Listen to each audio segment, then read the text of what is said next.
Saka ng asawa ko. Ayan, noodles na walang meat. Pero may kimchi dahil bawal ang meat. Tapos meron kaming dried mixed veggies. Mix, ano pala yan? Veggies nga. Pero parang may ano. Parang may fruits. Tapos ito naman, mixed nuts. Ito.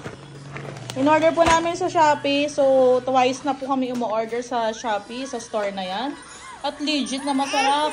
Hindi katulad sa DB kasi may aftertaste kapag may mga dried foods. Katulad niyan. Ayan o. Meron siyang banana. I like to eat. Aples and banana.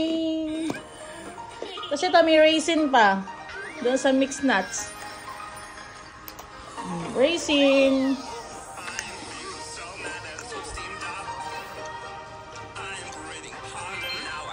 Ang in-order ko na mixed veggies or mixed fruits.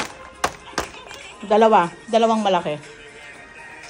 Tapos itong mixed nuts, isang malaki. Yun lang, na-share ko lang. Bye-bye muna ikaw, Sophie.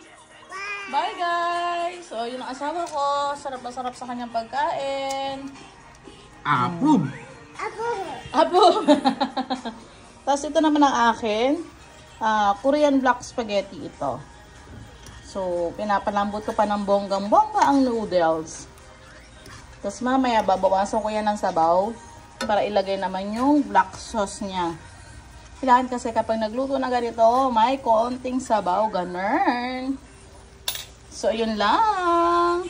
Happy dinner po sa lahat. Bye, guys!